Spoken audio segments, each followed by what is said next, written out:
சிவாய நம. திருச்சிற்றம்பலம். ஞானாசிரியராகவும் ஞான குருவாகவும் எம்மை வழி நடத்தும் நம்பி ஆரூரர் திருவடிகளையும் அண்ணாமலை பெருமான் திருவடிகளையும் மனம் மொழி மெய்களால் வணங்கி மகிழ்கின்றேன். பன்முக நோக்கில் 9ஆம் திருமுறை என்ற இந்த அற்புதமான நிகழ்வுல ஒரு சில நிகழ்வுகள் நாம தொடர்ந்து பார்த்து வருகின்றோம். அந்த அமைப்புல வரக்கூடிய ஒரு நிகழ்வு தான் 9-14 என்பது. 9ஆம் திருமுறையில வரக்கூடிய ஒவ்வொரு பதிகமாக எடுத்து அந்த பதிகத்துல வரக்கூடிய 14 சைவ சித்தாந்த கருத்துக்கள் எங்கெல்லாம் இருக்கு அப்படிங்கிறத நமக்கு கடலூரில் இருந்து சுப்புராயன் ஐயா அவர்கள் ஒவ்வொரு வாரமும் நமக்கு சொல்லி வருகின்றார்கள். அந்த அமைப்புல இன்று 28வது பொழிவு 27வது பதிகத்தில் இருந்து மொத்தம் 29 பதிகங்கள். அதுல இன்று 27வது பதிகத்துல வரக்கூடிய 14 சாத்திர கருத்துக்கள் என்னெல்லாம் இருக்கு அப்படிங்கிறத ஐயாவின் மூலமாக கேட்போம். தாமதிக்காமல் ஐயாவிடம் இடையொப்படைக்கின்றேன். சிவாய நம. திருச்சிற்றம்பலம். சிவா திருச்சிற்றம்பலம். எப்பொருட்கண்ணும் மண்ணி இலங்கிடும் அறிவாம் ஈசன் அப்படி விளங்குகின்ற தரிதலே சிவன் தனக்கு மெய்ப்படு பூசை மற்றோர் செயலினால் அன்று மெய்யே இப்படி ஞானம் தன்னால் இறைஞ்சிடப்படுவான் ஈசன். அருளாதொழிந்தாள் அடியேனை அஞ்சேல் என்பார் ஆரிங்கு பொருளா என்னை புகுந்தாண்ட பொன்னே பொன்னம்பல கூத்தா மருளார் மனத்தோடு உனை பிரிந்து வருந்துவேனை வா என்றும் தெருளார் கூட்டம் காட்டாயேல் செத்தே போனால் சிறியாரோ சிரிப்பார் களிப்பார் தேனிப்பார் இரண்டு திரண்டு முன் திருவார்த்தை விரிப்பார் கேட்பார் மெச்சுவார் வெவ்வேறிருந்தும் திருநாமம் தரிப்பார் பொன்னம்பலத்தாடும் தலைவா என்பார் அவர் முன்னே நரிப்பாய் நாயேன் இருப்பேனோ நம்பி இனித்தான் நல்காயே. அங்கு இங்கு எனாதபடி எங்கும் பிரகாசமாய் விளங்கும் முழு முதற் பொருளான சிவபெருமான் திருவருளாலும் 9ஆம் திருமுறை ஆசிரியர்களின் குருவருளாலும் பன்முக நோக்கில் 9ஆம் திருமுறை என்ற ஓராண்டு தொடர் ஞான வேள்வியிலே இன்று 9-14 பாகம் 28 சிந்திக்க இருக்கின்றோம். 28 என்பதே நம்முடைய சிவ ஆகமங்களினுடைய எண்ணிக்கை 28 என்று சொல்லப்படும். அப்படி ஒரு சிறப்புடைய ஒரு எண். இந்த 28வது பகுதியிலே 9ஆம் திருமுறையில் 27வது பதிகமாக விளங்கக்கூடிய புருடோத்தம நம்பி அருளி செய்த கோயில் என்ற திருப்பதிகத்திலே இருக்கக்கூடிய பாடல்களில் உள்ள சித்தாந்த கருத்துக்களை நாம் ஓரளவுக்கு தொட்டு பார்க்க இறைவனுடைய திருவருளும் குருவருளும் நமக்கு கூட்டியிருக்கிறது. இப்படி ஒரு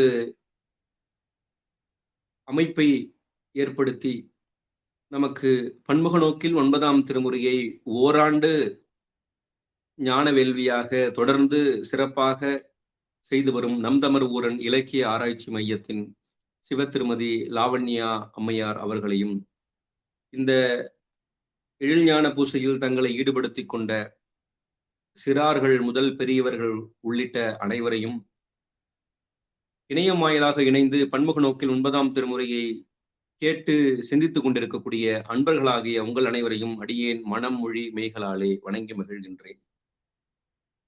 9-14 28வது பகுதியை நாம் இன்று தொட்டிருக்கிறோம்.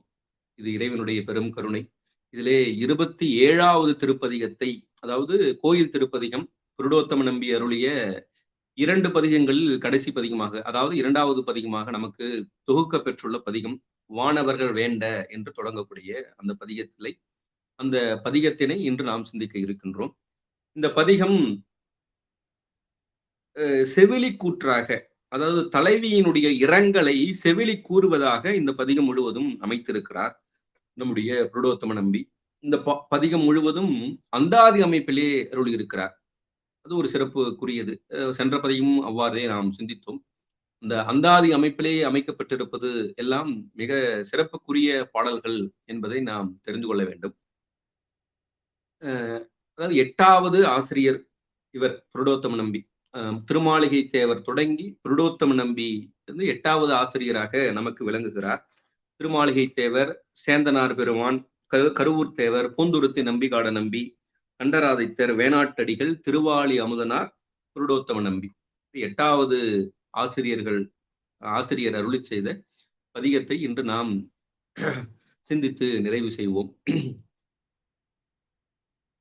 இந்த பதிகம் பஞ்சம பண்ணிலே அமைக்கப்பட்டிருக்கிறது. திருச்சிற்றம்பலம். முதல் பாடல். வானவர்கள் வேண்ட வளர் நஞ்சை உண்டார்தம் ஊனமிலா என் கை ஒளிவளைகள் கொள்வாரோ தேன தில்லை சிற்றம்பலவர் நாணமரோ எண்ணாதே நாடகமே ஆடுவரே. சிற்றம்பலம். இந்த பாடலிலே என்ன நம்முடைய புருடோத்தம நம்பி அருளி செய்திருக்கிறார் என்று சொல்லி பார்க்கும் பொழுது, தில்லை சிற்றத்தில் எழுந்தருளிய பெருமான், அதான் இந்த பாடல் நம்ம சொல்றோம் அகத்துறை பாடலாக அமைந்திருக்கிறது, செவிலி கூற்றாக அமைந்திருக்கிறது, அது தலைவியினுடைய இரங்கலை பாடுவதாக அமைந்திருக்கிறதுன்னு பார்க்கணும். இப்ப தலைவி நான் உறவுடையேன் என்று கருதாமல் திருநடனம் புரிகின்றார் என்று சொல்வது போல அமைத்திருக்கிறார். நான் முதல் பாடலிலே தலைவி இரங்கலாக என்ன அருள் இருக்கார் என்று சொல்லி பார்க்கும் பொழுது, தில்லை சிற்றம்பலத்தில் எழுந்தருளிய பெருமான் எப்படி நான் உறவுடையேன் என்று கருதாமல் திருநடனம் புரிகின்றார் என்று சொல்கிறார். அப்புறம் என்ன சொல்றார் அப்படின்னு சொன்னா, தேவர்கள், அது இந்திரன் உள்ளிட்ட அனைத்து தேவர்களும் வானவர்கள் வேண்ட அப்படின்னு சொல்ற, இந்திராதி தேவர்கள் வேண்டிக் கொள்ள அந்த ஆழகால விஷம் வந்துச்சு இல்லையா, அந்த வரலாறு நமக்கு இதற்கு முன்பும் நாம் சிந்தித்திருக்கிறோம். அப்ப அந்த தேவர்கள் வேண்டிக் கொள்ள அது மேன்மேலும் எழுந்து பெருகி வந்த ஆழகால விடம், அதாவது பாம்பிலிருந்து வந்த ஒரு ஆழம், கடலிலிருந்து வந்த ஒரு ஆழம், அது ஆழகாலம். இந்த விடத்தை உண்டு தேவர்களை பாதுகாத்த கருணையாளரான சிவபெருமான் என்ன பண்றாரு, குற்றமில்லாத எனது கையில் அணிந்த ஒளிமிக்க வளையல்களை கழலச் செய்து எனக்கு பெருந்துன்பம் விளைவிப்பாரோ என்பது போல இந்த செவிலி கூற்றாக இந்த பாடலை அருளி இருக்கிறார். இதுல பாருங்க, இந்த நஞ்சை உண்டார் அப்படின்னு சொல்றாரு இல்லையா, அந்த நஞ்சை உண்டார் என்று சொல்வது நமக்கு நம்முடைய வழிபாட்டிலே இன்றைக்கும் நமக்கு மாதத்திலே அந்த பிரதோஷ நன்னாள், பிரதோஷ வழிபாட்டை நமக்கு நினைவு கூறுவதாக அமைந்திருப்பதுதான் இந்த நஞ்சை உண்டார் என்ற ஒரு அந்த வரலாறு. அது தேவர்களுக்காக இறைவன் நஞ்சை உண்டார். அது ஏன் கண்டம் கருப்பாக இருந்தது, அது இறைவன் செய்த பெரும் கருணை, அது சுவடு இல்லாமல் செய்திருக்கலாம், அது தேவர்கள் வேண்ட நேயர் விருப்பமாக இறைவன் அவ்வாறு அந்த அவனுடைய திருமேனி, அவன் செம்மேனி அம்மான், அவனுடைய திருமேனியே செக்க சிவந்த திருமேனி. நம்ம தேவாரத்துல நிறைய இடங்கள் சொல்லுவாங்க இல்லையா, பொன்னார் மேனியன் அப்படிலாம் சொல்லுவாங்க. அப்ப அதுல கண்டம் மட்டும் அப்படி இருக்குது அப்படின்னு சொன்னா, அது வந்து நம்ம பின்னாடி வரக்கூடிய ஆன்மாக்கள் அல்லது தேவர்கள் எல்லாம் இது போன்ற அங்க அமிர்தம் வருகிறது என்று அதை போய் அங்க பார்க்கடலை கடையக்கூடாது என்பதற்காக. அப்படின்னு என்ன பொருள், நம்ம இந்த உலகத்திலே இன்றும் உழன்று கொண்டு இருக்கக்கூடாது என்பதுதான் அதுல நாம் தெரிந்து கொள்ள வேண்டிய செய்தி. அப்புறம் அது வந்து என்ன அப்படின்னு சொன்னா, அந்த நஞ்சை உண்டார், அந்த கரை கண்டன் என்று இருக்கிறது இல்லையா, இது நம்ம சைவ சித்தாந்தத்துல ரொம்ப நுட்பமான ஒரு நூல் என்ன அப்படின்னு சொன்னா, அந்த இருபா இருபகுது என்று சொல்லக்கூடிய ஒரு நூல். நம்முடைய சகல ஆகம பண்டிதராம் 2வது புறச்சந்தான குறவர் அவர் அருணந்தி சிவனார். அருணந்தி சிவனார் அருளி செய்த நூல் நமக்கெல்லாம் தெரியும், சிவஞான சித்தியார். அது பரபக்கம் சுபக்கம் என்று 2 பகுதியாக இருக்கிறது. அவர் அருளி செய்த மற்றொரு நூல் இருபா இருபகுது. அதுல தன்னுடைய குருநாதரை மெய்கண்டாரை எவ்வாறு அவர் சொல்லுவார்னா, சிவமாவே நமக்கு உருவகம் செய்வார். அதுல கரை கண்டன் என்று சொல்லுவார். அப்ப நஞ்சை உண்டு அங்க சொன்னார் பாருங்க, கூற்றாக தலைவியினுடைய கூற்றாக இங்கே அருளி இருக்கிறார் இல்லையா நம்முடைய புருடோத்தம நம்பி. அது என்ன சொல்லுது, இறைவனே நமக்கு குருநாதராக வர வேண்டும். எப்படி அருணந்தி சிவனார் மெய்கண்டாரை குருநாதராக சிவமாகவே பார்த்தாரோ, அதுபோல இறைவனே நமக்கு குருநாதராக வர வேண்டும் என்ற உட்கருத்தை இந்த பாடலிலே அமைத்திருக்கிறார். அதுதான் அங்க சொல்லக்கூடிய கருத்தாக நம்ம பார்க்கிறோம். அதனால்தான் அந்த கை வளையல் எல்லாம் மெலிகிறது என்று சொல்வது இது ஒவ்வொரு பாடலிலும் கிட்டத்தட்ட சொல்லிக் கொண்டு வருவார் இந்த பதிகம் முழுவதுமே. இது எல்லாமே அந்த கருத்து தான். இறைவன் ஆட்கொள்வாரோ என்றுதான் மணிவாசகரை குருநாதர் அவரே ஈர்த்து ஆட்கொண்டார். சிவமே குருவாக வந்தது. அதுபோல இங்கே சொல்லக்கூடிய ஒவ்வொரு கருத்தையும் நம்ம பார்க்கிறோம். சரி, 2வது திருப்பாடல்.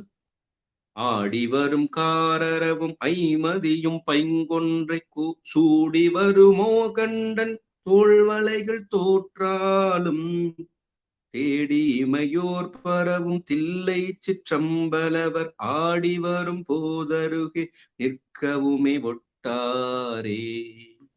திருச்சிற்றம்பலம்.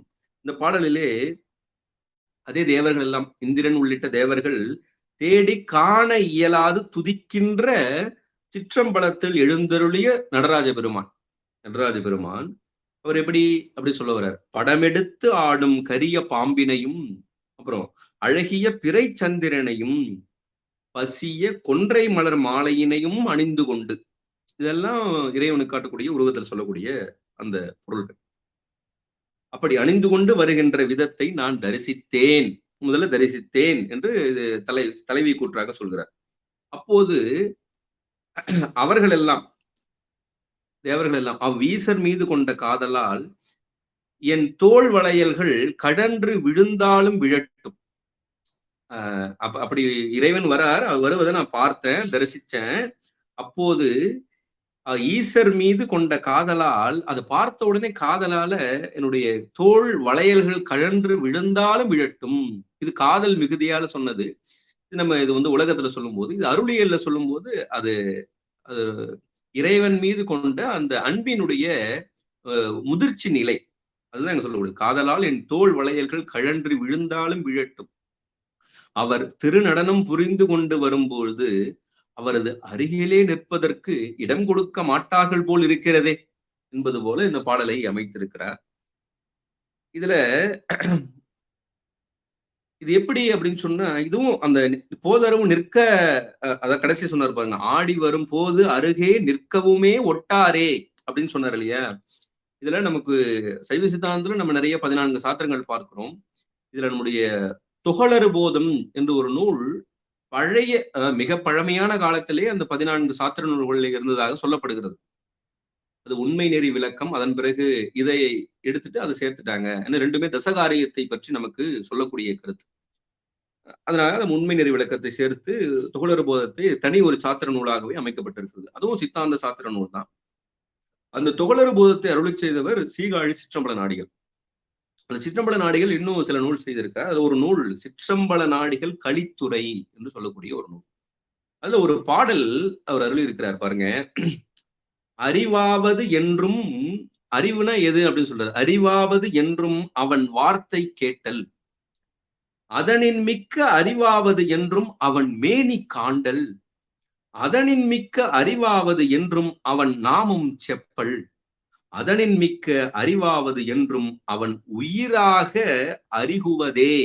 இங்க சொல்றாங்க இல்லையா, போது அருகே நிற்கவும் ஒட்டாரேன்னு சொல்றாரு இல்லையா. அது எப்படி? அப்ப உண்மையான அறிவு, அந்த ஞான நிலை, அந்த ஞானத்தில் ஞானம், உண்மை ஞானத்தில் ஞானம் என்று சொல்லக்கூடிய நிலையே அதுதான். அதுதான் நமக்கு திருமலர் அழகா என்ன சொல்லுவார்? தெளிவு குருவின் திருமேனி காண்டல், தெளிவு குருவின் திருநாமம் செப்பல், தெளிவு குருவின் திரு வார்த்தை கேட்டல், தெளிவு குருவின் திருவுரு சிந்தித்தல் தானே அப்படி சொல்லுவார். அந்த ஒரு மேலான நிலையை தான் தலைவி கூற்றாக இங்கே புருடோத்தம நம்பி இந்த 2வது பாடலை அழகாக அருளி செய்திருக்கிறார் என்பதையும் நம்ம இந்த சித்தாந்த நோக்கோடு நம்ம பார்க்கலாம். சரி, அடுத்ததாக 3வது பாடல். ஒட்டாவகை அவுணர் முப்புறங்கள் ஓரம்பா பட்டாங்கடல் விழுங்க எய்துகந்த பண்பினார் சிட்டார் மறை ஓவா தில்லை சிற்றம்பலவர் ஒட்டானடம் ஆட கோள்வளைகள் கொள்வாரே. சிற்றம்பலம். இந்த பாடலிலே இந்த பொருந்தாத பகை குணத்தை உடைய அசுரர்களின் 3 மதில்களை கொண்ட திரிபுரத்தை ஓர் அம்பினால், அதாவது ரொம்ப புன்சிரிப்பால் நகைத்தார்னு சொல்லுவாங்க. ரொம்ப மெனக்கடலை பெருமான். புன்சிரிப்பினால் நோக்கிய அவ்விடத்தே நெருப்பு வந்து அங்கே அழியச் செய்து அந்த மகிழ்ந்த தன்மையரும், இறைவனை சொல்றார், மகிழ்ந்த தன்மையரும் அந்தணர்களாகிய பெரியோர்கள் ஓதும் வேத ஒளி நீங்காத தில்லை சிற்றம்பலத்தில் எழுந்தருளியவரும் இப்படிப்பட்ட பெருமான் மத்தள முழக்கத்துடன் திருநடனம் ஆட, அதனால் எனக்கு தலைவி கூற்றாக, அதனால் எனக்கு மையலை உண்டாக்கி எனது அழகிய கை வளையல்களை கழலச் செய்கின்றாரே அப்படின்னு சொல்லி. சிட்டர், சிட்டர் வானவர் என்று நமக்கு தேவாரத்தில் இல்லையா? சிட்டர் என்று சொன்னால் பெரியவர்கள், பெரியோர் என்பது பொருள். இதில் இந்த முப்புறங்கள் எரித்தது அப்படின்னு சொல்லும் போது நமக்கு சைவ சித்தாந்த கண் கொண்டு பார்க்கும்பொழுது முப்புறமாவது மும்மல காரியம். இது நமக்கு தோத்திரத்தில் சாத்திரம் என்று அழைக்கக்கூடிய நமக்கு திருமந்திரத்திலே திருமூலர் நமக்கு அழகாக எடுத்து காட்டுவார். முப்புறம் எரித்தல் என்றால் என்ன? முப்புறமாவது மும்மல காரியம். முப்புறம் எரித்தல் என்பவர் மூடர்கால்னு சொல்லுவார். அது ரொம்ப ஒரு நுட்பமான பாடல் அது. சரி, அது இருக்கட்டும். அப்புறம் என்ன சொன்னாங்க இதுல? அங்க எதை வளைத்தார்? நமக்கு சிவஞான போதத்திலையும் நமக்கு காப்பு கல்லால் நிழல் மலை வில்லார் அருளிய, அது மலையை வில்லாக செய்தார் என்று ஒரு பொருள். அப்புறம் இன்னொரு பொருள் இருக்கட்டும். அப்ப எதை மலையை வில்லாக வளைத்தார்? தமிழ்ல பாருங்க, திருவாசகத்துல கூட நீத்தல் விண்ணப்பத்தில் மணிவாசகர் சிலையை வில்லாக வளைத்தார்னு சொல்லுவார். சிலை என்று சொன்னால் கல் என்று ஒரு பொருள் இருக்கிறது, வில் என்று ஒரு பொருள் இருக்கிறது. சிலை என்று ஒரு பொருள் இருக்கிறது, வில் என்று ஒரு பொருள் இருக்கிறது. ஆனா மணிவாசகர் நீத்தல் விண்ணப்பத்துல அங்க சிலைன்னு சொல்லும் போதே அது கல் வில் இரண்டையுமே குறிக்கும். முப்புறம் எரித்ததை பத்தி ஒரு பாடல்ல அருளி செய்வார் மணிவாசகர். மணிவாசகருடைய அந்த தமிழ் பாருங்க, அந்த சிலைன்னு சொல்லிட்டு அது கல்லை வில்லு இரண்டையுமே குறிக்கும் அந்த பாடல்ல. அது சரி, அது இருக்கட்டும். அந்த இந்த இடத்துல என்ன சொல்றாங்க? அந்த கல்லை வளைக்க முடியுமா? அது இறைவனுடைய பேர் ஆற்றலுக்கு அது ஒரு எடுத்துக்காட்டு. ஒரு பிளாஸ்டிக்கை நம்ம வளைக்கிறோம், ரொம்ப இது பண்ணா கல் மலையே வளைக்க முடியும் அப்படின்னு சொன்னா அது நம்மால் கற்பனை கூட பண்ண முடியாத செயல். அப்ப நம்மால் இயலாத செயலை செய்யக்கூடியவன் தான் இறைவன். அப்ப இறைவனால் செய்ய முடியாத செயல் எதுவுமே இல்லை. முன்னவனே முன்னின்றால் முடியாத பொருள் உளதோ என்பது தெய்வ சீக்கிழார் வாக்கு. அப்படிப்பட்ட சிறப்புடையவன் சிவபெருமான். அப்ப சிவபெருமான் ஒருவனே முழுமுதற் கடவுள் என்பதை நம்ம புரிந்து கொள்ள வேண்டும். சரி, அடுத்தது 4வது திருப்பாடல். ஆரே இவை படுவார் ஐயம் கொள வந்து போரேடி என்று புருவம் இடுகின்றார் தேரார் விழவோவா தில்லை சிற்றம்பலவர் தீரா நோய் செய்வாரை ஒக்கின்ற காணீரே. திருச்சிற்றம்பலம். இந்த பாடல்ல ஒவ்வொரு பாடலுமே அந்தாதி அமைப்பிலே அருள் இருக்கிறார் என்பதை நம்ம தொடர்ந்து பார்த்து கொண்டு வருகிறோம். அது போன பாடல்ல கொள்வாரே அப்படின்னு இங்க ஆரே என்று தொடங்கும், காணீரே அப்படின்னு முடியும், அடுத்த பாடல் காணீரே என்று தொடங்கும். சரி, இந்த 4வது பாடல்ல என்ன சொல்றாரு அப்படின்னு சொன்னா, சிறந்த தேர் திருவிழா நீங்காது நடக்கின்ற தில்லை சிற்றம்பலத்தில் எழுந்தருளிய பெருமான் இப்படி இல்லந்தோறும் பிச்சை ஏற்க வந்து ஏடி போருக்கு வருவாய் என்று அழைப்பது போல, அதாவது தலைவி கூற்றாக இருக்கு, போருக்கு வருவாய் என்று அழைப்பது போல புருவத்தை நெரிக்கின்றாராம். அப்படி வந்து நெரிக்கிறாராம். அப்படி எவ்வளவு ஒரு நயம் பாருங்க. அதாவது கண் வைத்து நோக்குகின்றார். இது நயன தீக்கையை இதை நம்ம எடுத்துக்கொள்ளலாம். நயன தீக்கைக்கு ஒரு எடுத்துக்காட்டு. அதனால் எனக்கு நீங்காத துன்பத்தை செய்கின்றவர்களை ஒத்து விளங்குகின்றார் என்று அந்த தலைவி கூற்றாக இருக்குது. அது அன்பு மீது அன்பு முதிர்ச்சி காரணமாக தலைவி சொல்வது போல அமைந்திருப்பது. நீங்களே இதனை பாருங்கள், யாவர்தாம் இத்துன்பங்களை சகிக்க வல்லவர் ஒருவரும் இலர். யாருமே இல்லை அப்படின்னு சொன்னா யாருமே இல்லை அப்படின்னு சொல்லி அர்த்தம். அந்த பிச்சை எடுத்தல் என்பது இறைவனுக்கு இந்த பிரபஞ்சத்திலே பார்த்தோம்னா இருக்கக்கூடிய சைவ சித்தாந்தத்தை பொறுத்தவரை நமக்கு இருக்கக்கூடிய பொருள் முப்பொருள்: பதி, பசு, பாசம். இறைவன் தான் பதி, நாம் தான் பசு. நாம் யார் அப்படின்னு சொன்னா இறைவனுக்கு அடிமை. இந்த பாசத்துல ஆணவம், கண்மம், மாயை. அந்த கண்மம் மாயை இரண்டுமே இறைவனுக்கு, அந்த கண்மம் நமக்கு தெரியும், அந்த மாயை என்பது இறைவனுக்கு உடைமை பொருள், பரிக்கிற சக்தின்னு சொல்லுவோம். இந்த ஆணவ மலம் தான் அது இருள் என்று சொல்லுவோம், அது அறியாமை என்று சொல்லுவோம். அதுதான் நமக்கு துன்பத்திற்கு காரணம். அதுதான் நம்மிடத்தில் இருக்கிறது, அவனிடத்தில் இல்லாதது. அதனால அந்த ஒளிக்கு முன்பு இருள் சென்றால் இருள் அடங்கிவிடும். ஆகவே நம்மீது கொண்ட கருணையால் இறைவன் அவனிடத்தில் இல்லாத ஒன்றை நம்மிடத்தில் இருக்கிறது, அதுதான் ஆணவ மலம். அந்த ஆணவ மலத்தை தான் அவன் பிச்சையாக கேட்கிறான் என்பதுதான் அதனுடைய கருத்து. அது அவனிடத்தில் சென்றால் அப்ப நமக்கு என்ன பொருள்? நம்மிடத்தில் இருக்கக்கூடிய அந்த தன்முனைப்பு அடங்க வேண்டும் என்று சொன்னால் இறைவனிடம் நாம் சரணாகதி அடைய வேண்டும். அப்ப இறைவன் இறைவனுடைய பெரும் கருணையை பாருங்க.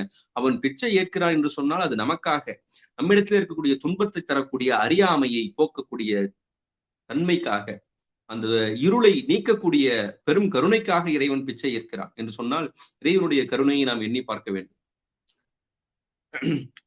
அந்த நமக்கு என்னன்னா, நம்ம கேவல நிலையில எப்போதும் அந்த ஆணவ மலத்தோட இருந்தோம். இறைவன் கருணையால அந்த கண்மத்தையும் மாயையும் நமக்கு கூட்டி விட்டான். இந்த டைமண்ட் கட்ஸ் டைமண்ட் சொல்லுவாங்க. அந்த அந்த மலத்தை நீக்குவதற்காக இன்னும் 2 மலங்களை நமக்கு சேர்த்து வைத்து அதன் பிறகு ஒருவாறு இந்த 3 மலங்களை நீக்குகிறான் பாருங்க. அதுதான் இறைவனுடைய பெரும் கருணையை நம்ம எண்ணி பார்க்கும் பொழுது, சிவபெருமானை தவிர நமக்கு இந்த உலகத்துல வேற யாருங்க இருக்க முடியும்? எல்லா பிறவியிலும் அவனை தவிர நமக்கு வேற யாருமே நமக்கு சதம் அல்ல என்பதை நம்ம புரிந்து கொள்ளலாம். சரி, அடுத்தது 5வது திருப்பாடல். காணீரே என்னுடைய கைவளைகள் கொண்டார்தாம் சேனார் மணி மாடத்தில்லை சிற்றம்பலவர் பூனார் வன மூளை மேல் பூவம்பா காமவில் ஆனாடுகின்றவா கண்டும் அருளாரே. சிற்றம்பலம். இந்த 5வது பாடலிலே நமக்கு என்ன அருளி செய்கிறார் என்று சொல்லி பார்க்கும் பொழுது, தில்லை சிற்றம்பலத்தில் எழுந்தருளிய பெருமான் எனது கைவளையல்களை கவர்ந்து கொண்டார். இது ஒவ்வொரு பாடலுமே கிட்டத்தட்ட சொல்லி வரார். இது தலைவி கூற்றாக அமைந்திருப்பது. இது அந்த இறைவன் மீது கொண்ட அந்த அன்பினுடைய முதிர்ச்சி. அப்போது அணிகலன்களை பூண்ட அழகிய எனது தனங்களின் மீது மலர்களாகிய அம்பினால் மன்மதன் ஆண்மையை செலுத்துகின்ற தன்மையை கண்டும், இது உலகத்தை சொல்லக்கூடிய ஒரு கருத்து, அந்த தன்மையை கண்டும் அவர் எனக்கு அருள் புரியாமல் இருக்கின்றாரே, இதனை நீங்களே பாருங்கள் என்று தலைவி சொல்வதாக இந்த பாடல் அமைந்திருக்கிறார். இந்த கைவளைகள் கொண்டார் தாம் அப்படின்னு சொன்னா, இந்த கைவளைகள் அது எப்படின்னா, நம்ம சிவபுராணத்தில் சொல்லுவாங்க இல்லையா, புல்லாகி பூடாய் புழுவாகி மரமாகி பல்லுருகமாகி பறவையாய் பாம்பாகி கல்லாய் மனிதராய், கடைசியா சொல்லிட்டு என்ன சொல்ற, எல்லா பிறப்பும் பிறந்து இழைத்தேன்னு சொல்லுவார் பாருங்க. அந்த இழைப்பு என்பது அது உடல் இழைப்பு அல்ல, மன இழைப்பு அல்ல, அது உயிர் இழைத்தல்.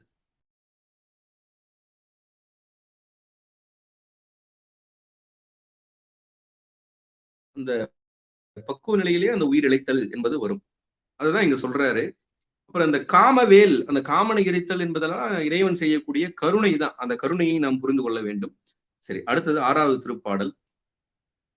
இவரே வானவர்க்கும் வானவரே என்பாரால் தாயிவரே எல்லாருக்கும் தந்தையுமாம் என்பாரால் தேய்மதியம் சூடிய தில்லை சிற்றம்பலவர் வாயின கேட்டறிவார் வையகத்தாராவாரே. இந்த பாடலிலே என்ன அருள் செய்கிறார் அப்படின்னு சொன்னா, இங்குள்ள இவர் தேவர்களுக்கு தேவர். முதல்ல சொன்னார் இல்லையே, விழியாக அருளி செய்கிறார். தேவர்களுக்கு தேவர், வானவருக்கும் வானவர். இறைவனுடைய அந்த தனித்துவம், அவன் தான் முழுமுதற் பொருள் என்பதை விளக்குவதுதான் அது. வானவருக்கும் வானவர், தேவர்களுக்கும் தேவர், அப்புறம் மகாதேவர் என்று சொல்கிறார் என்று பெரியோர்கள் கூறுவார்கள் என்பாரால் சொன்னார் இல்லையா. இவரே எல்லாருக்கும் தாயும் தந்தையுமாய் விளங்குபவர் என்று சொல்லுவார்கள் அவர்களே. அப்புறம் பிறைச்சந்திரனை தரித்த தில்லையில் எழுந்தருளிய பெருமானின் வாய்மொழியாகிய வேத ஆகம சாத்திரங்களை பெரியோர்கள் மூலம் கேட்டு அறிந்து, வாயின கேட்டறிவார் வையகத்தார் ஆவாரேன்னு சொன்னார் இல்லையா, கேட்டறிந்து அதன்படி ஒழுகுபவர் உலகை ஆளும் அரசராவர். அந்த வையகத்தார் ஆவாரே இருக்குது இல்லையா, அது நம்ம கொஞ்சம் நுட்பமா பார்க்கலாம். வானவருக்கும் வானவர் என்பது இறைவனுடைய முழுமுதற்தன்மையை குறிப்பது. தாய் இவரே, இறைவன் தான் தாய். எல்லாருக்கும் தந்தையுமாய், அவன் தான் தந்தையாக இருக்கிறான். இது நமக்கு திருக்கழுற்றுப்படியார்ல சாத்திரர்கள் அம்மையப்பரே உலகுக்கு அம்மையப்பர் என்று உயவந்த தேவநாயனார் அருளி செய்வார். அதை நம்ம ஒப்பிட்டு பார்க்கலாம். அப்புறம் என்ன சொன்னாரு, தேய் மதியம் சூடி அப்படின்னு சொன்னாரு. அது இறைவனுடைய கருணை தான். அந்த பிறைச்சந்திரன் இருப்பது என்பது இறைவனுடைய அறக்கருணை. அதாவது அவன் தேய்ந்து தேய்ந்து இறைவனுடைய திருவடியிலே சரணாகதி அடைந்தான். அந்த திருவடியில் விழுந்தவனை திருவடியிலே வைத்திருக்கலாம், அல்லது திருமடியில் வைத்திருக்கலாம். ஆனால் சிவபெருமானுடைய கருணையாளர் எப்படி பாருங்க, திருமுடியில் வைத்தார். அதுதான் இறைவனுடைய அளப்பெரும் கருணை. இப்படிப்பட்ட ஒரு கருணையை நம்ம எண்ணி எண்ணி பார்க்கணும். அதை எண்ணும் போதே நமக்கு இறைவனை எப்போதும் அவனை தொழுது கொண்டே இருக்க வேண்டும் என்பதுதான் நமக்கு விதிக்கப்பட்ட விதியாக இருக்க வேண்டும். நமக்கு இன்னைக்கு நமக்கு நேரம் இல்லாமை என்பதெல்லாம் போய் கொண்டிருக்கிறோம். திருவருள் தான் நம்மை இட்டு செல்ல வேண்டும்.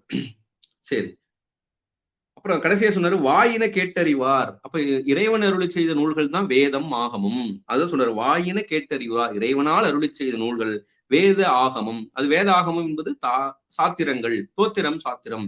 வேதம் என்பது தோத்திரம், ஆகமம் என்பது சாத்திரம். இப்ப பாருங்க, தாய் என்பது அவள் அருளி செய்த நூல் அன்பு நூல். தந்தை என்று சொன்னால் இறைவன் அவர் நமக்கு என்ன சொல்வது, அறிவை தருவார், அது அறிவு நூல். தாய் அருளி செய்த நூல் அன்பு நூலாகிய வேதமாகிய திருமுறை. தந்தை அருளி செய்த நூல் அறிவு நூலாகிய ஆகமமாகிய சாத்திரம். நம்ம அப்படி ஒப்பிட்டு பார்க்கலாம். அப்புறம் அந்த வையகத்தார் ஆவாரே, இதெல்லாம் வேதாகமத்தை படித்தவர்லாம் உலகை ஆழ்வர் அப்படின்னு சொல்லிட்டது மேலோட்டமான பொருள். ஆனா வையகத்தார் ஆவாரே அப்படின்னு சொன்னா ஏகாரம், அது தேற்ற பொருள்ல வந்து அப்படி வச்சுக்கணும். ஏகாரம் எதிர்மறை பொருளில் வந்து விட்டால், வந்ததாக நாம் எடுத்துக்கொண்டால், ஏகாரம் எதிர்மறை பொருளில் வந்ததாக எடுத்துக்கொண்டால் இந்த உலகம்லாம் ஒரு பெரிய பொருட்டா நிலையில்லாதது. அப்ப உலகத்தை ஆளமாட்டார்கள், உலகத்தை ஆளுவாங்க, உலகத்தை ஆளமாட்டார்கள், சிவலோகத்திலே இருப்பார்கள் என்பது பொருள். அப்ப வையகத்தார் ஆவாரே என்ற ஏகாரம் எதிர்மறை பொருளில் வந்தது என்று எடுத்துக்கொண்டு இந்த உலகமெல்லாம் ஒரு பொருட்டன்று சிவலோகத்தை ஆழ்வார்கள், வேத ஆகமத்தை முறையாக சிந்தித்தவர்கள். நாம் அதற்கு பொருள் காணலாம். அடுத்ததாக 7வது திருப்பாடல். ஆவா இவர்தம் திருவடி கொண்டந்த கண்டன் மூவா உடல் அவிய கொன்றுகந்த முக்கண்ணர் தேவாம் மறை பயிலும் தில்லை சிற்றம்பலவர் கோவா இனவளைகள் கொள்வாரோ என்னையே. இந்த 7வது பாடலிலே நமக்கு என்ன அருள் செய்திருக்கிறார் புருடோத்தம நம்பி என்று சொல்லி பார்க்கும் பொழுது, அந்தோ தெய்வாம்சம் பொருந்திய வேதங்கள் முழங்குகின்ற தில்லை சிற்றம்பலத்தில் எழுந்தருளிய பெருமானும், தேவாம் மறைன்னு சொன்னார் இல்லையா, அதான் தெய்வ அம்சம் பொருந்திய அந்த வேதங்கள், அது இறைவன் அருளி செய்ததுதான். அப்படிப்பட்ட திருச்சிற்றம்பலத்தில் எழுந்தருளிய பெருமானும் தமது திருவடியினாலே யமனுடைய மூப்பு அடையாத உடலும் அழியுமாறு, அவனுக்கு மூப்பு அடையாத உடலை பெற்றவன் யமதர்மன், அப்படிப்பட்ட உடலையே அழியுமாறு செய்தவன் இறைவன். அழியுமாறு அவனை உதைத்து கொன்று மகிழ்ந்த முக்கண்களை உடையவருமான நம்முடைய பெருமான் எனது கையில் அணிந்த வளையல்களை கவர்ந்து கொள்வாரோ என்று தலைவி கேட்பதாக இந்த பாடலை அமைத்திருக்கிறார். இதுல இந்த மார்க்கண்டேயருக்கு அருளி செய்த கருணை நமக்கு அருளி செய்கிறார். அது அறக்கருணை மரக்கருணை இரண்டையுமே அந்த வரலாற்றை நாம் பார்க்கலாம். மார்க்கண்டேயருக்கு கருணை செய்தார் என்று சொல்லி பார்க்கும் பொழுது நம்ம தெரிந்து கொள்ளலாம், நாம் சிவபூசை செய்து கொண்டிருந்தால் இறைவனுடைய அருளை பெறலாம். அந்த சிவபூசை என்பது நம்ம எப்படி எடுத்துக்கொள்ளணும் அப்படின்னு சொன்னா, இன்றைக்கு நாம் வந்து ஒரு விசேட தீக்கை வாங்குறோம், சமய தீக்கை வாங்கிய பிறகு அப்புறம் சிவதீக்கை வாங்குகிறோம். சிவதீக்கை வாங்கி அந்த சிவபூசையை நாம் அந்த தன்முனைப்பு இன்றி செய்ய வேண்டும். நான் விசேட தீக்கை பெற்றுவிட்டேன், நான் சிவபூசை செய்கிறேன் என்று செய்வதனால் நமக்கு எந்த பலனும் இல்லை. அப்படி இருந்தால் மூவிலை சூலம் வில் அப்பியர் ஹியர் தேர் அப்படின்னு சொல்லுவாங்க. அது என்ன மூவிலை சூலம்னா, அதாவது தீக்கை பெற்றவர்களுக்கு யமன் வரமாட்டார் என்பது நமக்கு நூல்களில் சொல்லப்பட்டது. அப்ப தீக்கை பெற்றவர்கள் முறையாக வாழ்வில் நடக்கவில்லை என்று சொன்னாலும் சரி, முறையாக அந்த பூசை முறைகளை செய்யவில்லை என்று சொன்னாலும், மூவிலை சூலத்திலே நின்று கால பைரவர் நமக்கு தண்டனை தருவார் என்று நமக்கு நூல்களிலே சொல்லப்பட்டிருக்கிறது. அதனால மார்க்கண்டேயரை நம்ம எண்ணும் போது மார்க்கண்டேயர் எவ்வாறு அவர் சிவபூசை செய்தார் என்பதை நம்ம புரிந்து கொள்ளணும்.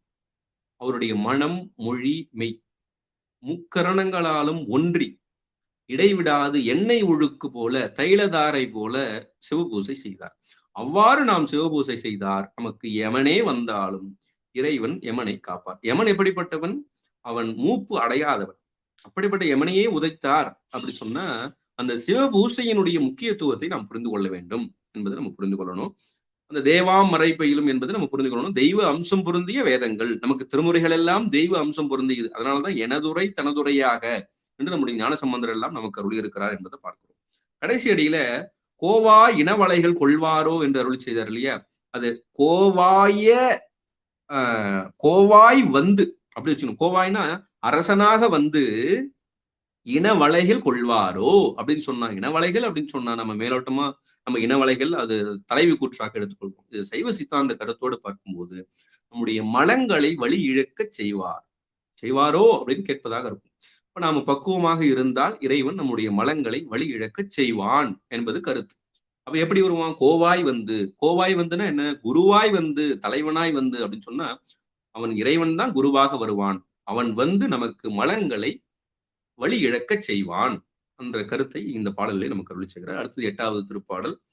என்னை வழிவாரார் என்ற இலங்கையர்கொன் மண்ணு முடிகள் எரித்த மணவாள சென்னல் விலை கழனி தில்லை சிற்றம்பலவர் முன்னம்தான் கண்டறிவார் ஒவ்வாரி முத்தரே. இந்த பாடலிலே என்னை துன்புறுத்த வல்லவர் யார் என்று இருமாந்திருந்த ராவணனது நிலையான தலைகள் 10ஐயும் மலையின் கீழ் வைத்து நெறிபடச் செய்த உமாதேவியாரின் கணவரும், அது சும்மா சிறு விரலால கால் விரலால செய்தார். அதையும் அதையும் உமாதேவியாரின் கணவரும், அப்புறம் தில்லை சிற்றம்பலத்தில் எழுந்தருளிய பெருமானாகிய இம்முத்தர், முத்தர்னு சொல்றார் பெருமானு, முத்தர். இதற்கு முன்னர் தாம் கண்டறிந்தவர் போல் இல்லை. இதுக்கு முன்னாடி நான் பார்த்தேன்ல, அது போல இல்ல. தற்போது என்னை கண்டு அறியாதவர் போல நடிக்கிறார். பார்க்காதவர் போலவே பார்க்கிறாரே. ஏற்கனவே பார்த்திருக்காரு, நானும் அவர் தரிசித்திருக்கிறேன், பார்த்தும் பார்க்காம போறாரே அப்படின்னு தலைவி குற்றாக அமைந்தது. இது எதை நமக்கு குறிக்கிறது என்று சொன்னால், நம்ம எப்படி பார்க்கணும் அப்படின்னு சொன்னா, முதல்ல இந்த 8வது பாடலை ராவணனை பற்றி அருள் இருக்கிறார் இல்லையா புருடோத்தம நம்பி, இவர் ஞான சம்பந்தரை அப்படியே போற்றுகிறார். பாருங்க, 8வது பாடல்ல ஞானசம்பந்தர் செய்யக்கூடிய அதே செயலை இந்த பதிகத்தில் நமக்கு அருளி செய்திருக்கிறார் இல்லையா, அது ஞானசம்பந்தர் மீது கொண்ட பக்தியை காட்டுகிறது. புருடோத்தம நம்பி ஞானசம்பந்தர் மீது அவ்வளவு பக்தி வைத்திருக்கிறார், அன்பு வைத்திருக்கிறார் என்பது நமக்கு தெரிகிறது. அது ராவணனை எரித்தல் என்று அழித்தல் என்று சொன்னாலும் அதுவும் ஆணவம் தான். அவன் யான் எனது என்று இருந்தான் இல்லையா, அந்த ஆணவத்தை வழி இழக்கச் செய்பவர் நம்முடைய பெருமான் தான் என்பது நமக்கு தெரிகிறது. அப்புறம் அந்த முன்னம் தான் கண்டறிவார் ஒவ்வாறு முத்தரே அப்படின்னு சொன்னார் இல்லையா, அது மணிவாசகர் சொல்றாரு இல்லையா, மணிவாசகரை ஈர்த்து ஆட்கொண்டார், ஆட்கொண்ட பிறகு விட்டுட்டு போயிட்டார். நமக்கு திருவாசகம் கிடைக்கணும் என்பதற்காக தான். ஆனா மணிவாசகர் என்ன சொல்லுவாரு? ஈர்த்து ஆட்கொண்டாரு, அதன் பிறகு விட்டுட்டு போயிட்டாரு, என்ன கண்டுக்க மாட்டேன்றாரே. அப்படி சொல்லுவது போல இந்த பாடல் அமைத்திருக்கிறார்.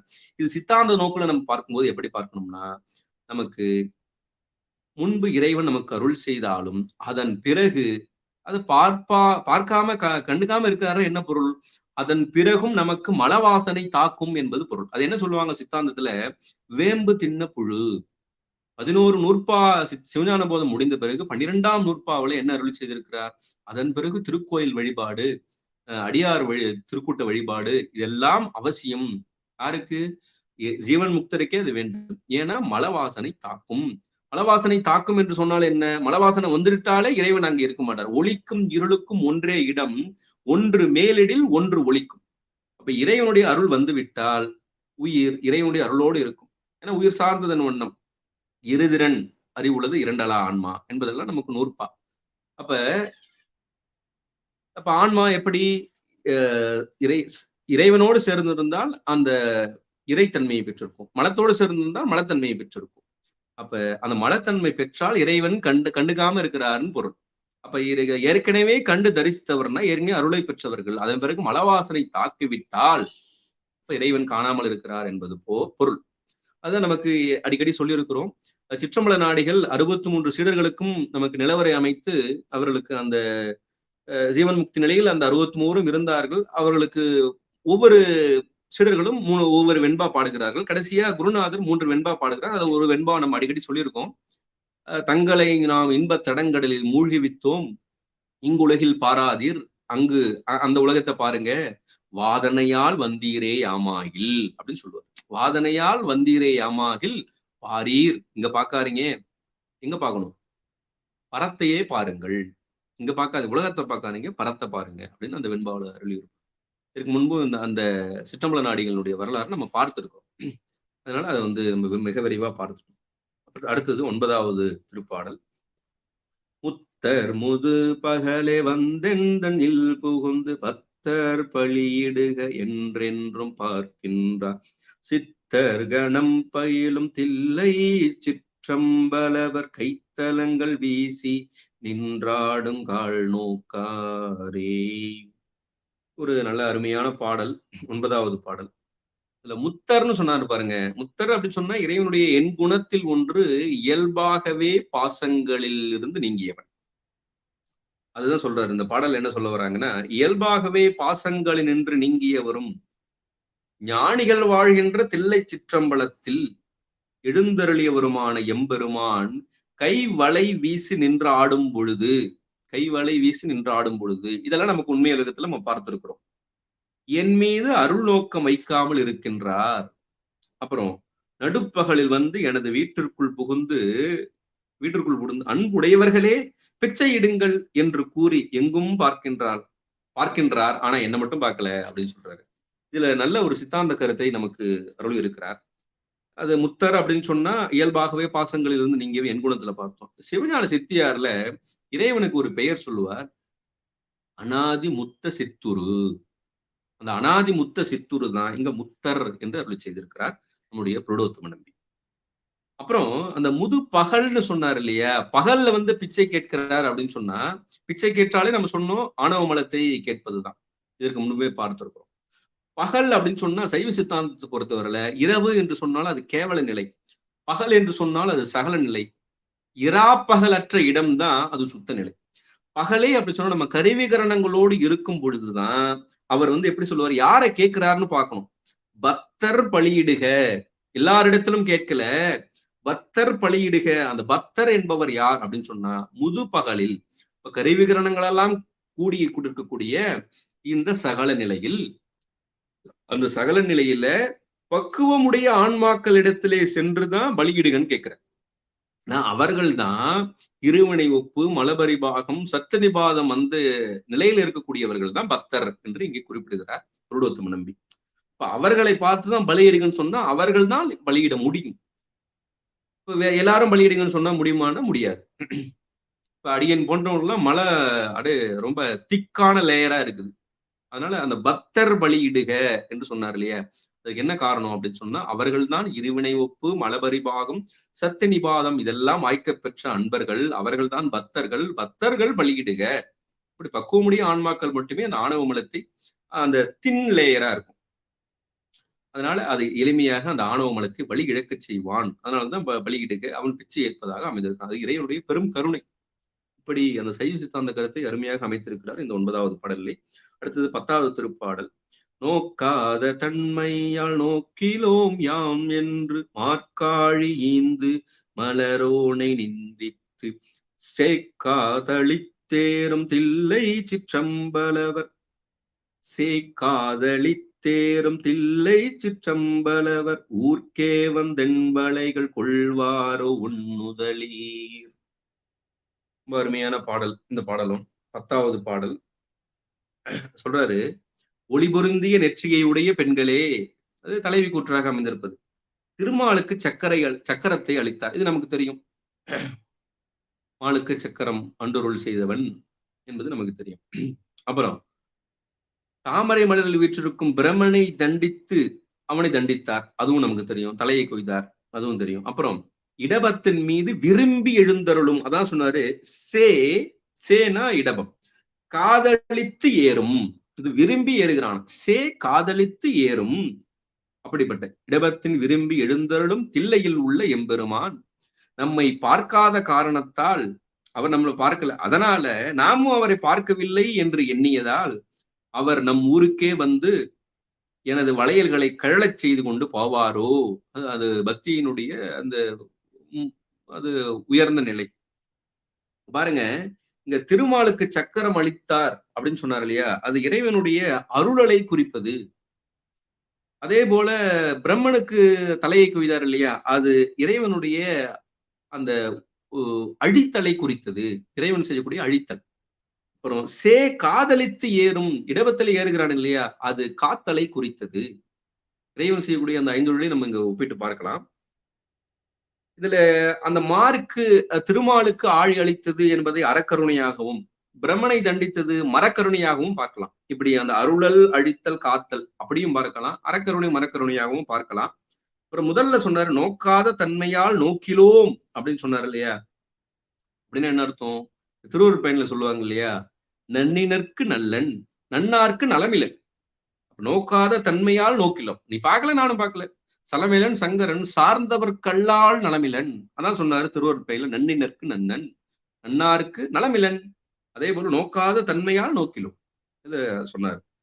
இது ஒரு நல்ல ஒரு அற்புதமான சித்தாந்த கருத்துடைய பாடல் தான் என்பதையும் நம்ம பார்க்கணும். பார்க்காதனால நானும் பார்க்கல அப்படின்ற மாதிரி பொருள். அதுக்கு என்ன பொருள்னா, அவர் கருணையாளர் தான் அனைவருக்கும் ஐந்தொழில் புரிகிறார் தான். இது என்ன பொருள்? நம்ம அதுதான் சார்ந்தவர்களால் நலமிலான் என்பது நம்ம இதுக்கு முன்பு சொல்லியிருக்கிறோம். அதுக்கு ஒரு உதாரணம் சொல்லுவாங்க. அதாவது ஒரு பெரிய காடு, நல்ல குளிர்காலம். குளிர்காலத்திலே நமக்கு குளிரை போக்கிக் கொள்ள வேண்டும் என்று சொன்னால், ஒரு தூரத்திலே ஒரு இடத்துல நெருப்பு எரிகிறது. தூரத்திலே நெருப்பு எரிகிறது என்று சொன்னால், நாம் நெருப்பை தேடி சென்றால் நம்முடைய குளிர் போகும். நாம் இங்கே அமர்ந்து கொண்டிருந்தால் குளிர் போகாது. அதான் நன்னினர்க்கு நல்லன். அப்ப அந்த நெருப்பு பாரபட்சம் இல்லாமல் சலமலனாக இருக்கிறது. அந்த நெருப்பு மீது ஏதாவது குற்றமா? நெருப்பை தேடியவர்களுக்கு குளிர் நீங்குகிறது. நெருப்பை தேடாதவருக்கு, நாடாதவருக்கு குளிர் போகாது. சிம்பிள். அவ்வளவுதான், முடிஞ்சு போச்சு. இறைவன் பாரபட்சம் இல்லாதவன் என்பதை நம்ம புரிந்து கொள்ளணும். இப்ப கடைசி திருப்பாடல், திருக்கடை காப்பு என்று சொல்லக்கூடிய 11வது பாடல். உன்னுதலி காரணமவும்ப தொழுதேத்தும் கண்ணுதலான் தன்னை புருடோத்தமன் சொன்ன பண்ணுதலை பத்தும் பயின்றாடி பாடினா எண்ணுதலை பட்டங்கினிதா இருப்பாரே. திருச்சிற்றம்பலம். இந்த பாடலிலே அழகிய நெற்றியினை உடைய ஒரு தலைவி காரணமாக தேவர்கள் வணங்கி துதிக்கின்ற நெற்றிக்கண்ணை உடைய சிவபெருமானை புருடோத்தம நம்பி பாடிய பண்ணோடு கூடிய அழகிய 10 பாடல்களையும் கற்று பக்தியினால் ஆடிப்பாடியவர்கள் சிவலோகத்தில் நன்கு மதிக்கப் பெற்று குதூகலத்துடன் வாழ்ந்திருப்பார்கள் என்று இந்த திருக்கடை காப்பிலே அருளியிருக்கிறார் என்பதை நம்ம பார்க்கிறோம். இந்த பாடல்ல அந்த யார் பாடியது? புருடோத்தம நம்பி சொன்ன பண்ணுதலை 10 பயின்று ஆடி அப்படின்னு சொன்னார். பயிலுதல் என்பது என்று சொன்னால் இடையராது அதை நம்ம பயிலுதல். நள்ளிருளில் நட்டம் பயின்றாடும் நாதனே என்று அருளி செய்வார் சிவபெருமானத்திலே மணிவாசக பெருமான். அது எப்போதும் அப்ப பயின்றாடி பாடினார். அப்ப எப்படி இந்த பாடலை நாம் பாட வேண்டும் என்பதையும் நமக்கு நுட்பமாக சொல்கிறார். அந்த பத்தியும் அது மேலோட்டமா பாடக்கூடாது. ரொம்ப அதனுடைய பொருளை தெரிந்து, அதனுடைய உண்மைத்தன்மையை உணர்ந்து, இது போல சித்தாந்த கருத்துக்கள் எல்லாம் உள்ளே இருக்கிறது என்பதை தெரிந்து பாடக்கூடியவர்கள் எப்படி இருப்பாங்க?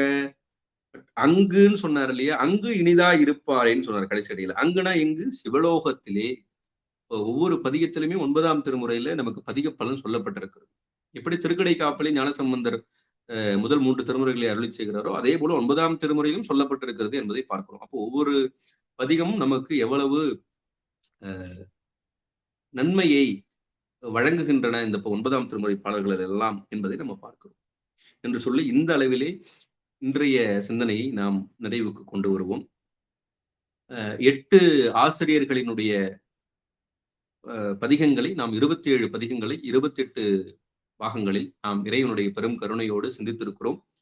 தொடர்ந்து 9வது ஆசிரியராக இருக்கக்கூடிய சேதிராயனுடைய பதிகத்தையும் இறைவனுடைய திருவருளும் குருவருளும் கூட்டி வைக்க நாம் விரைவில் அந்த பதிகத்தையும் நாம் சிந்திப்போம். சிந்தித்து திருப்பல்லாண்டையும் சிந்தித்து இறைவனுடைய பெரும் அருளை நாம் பெறுவோம் என்று சொல்லி நிறைவு செய்கிறேன். நன்றி, வணக்கம். திருச்சிற்றம்பலம். எந்நாடுடைய சிவனே போற்றி, எந்நாட்டவர்க்கும் இறைவா போற்றி, அண்ணாமலையம் அண்ணா போற்றி, கண்ணார் அமுத கடலே போற்றி, காவாய் கனகத்திரளே போற்றி, கைலை மலையானே போற்றி போற்றி. திருச்சிற்றம்பலம்.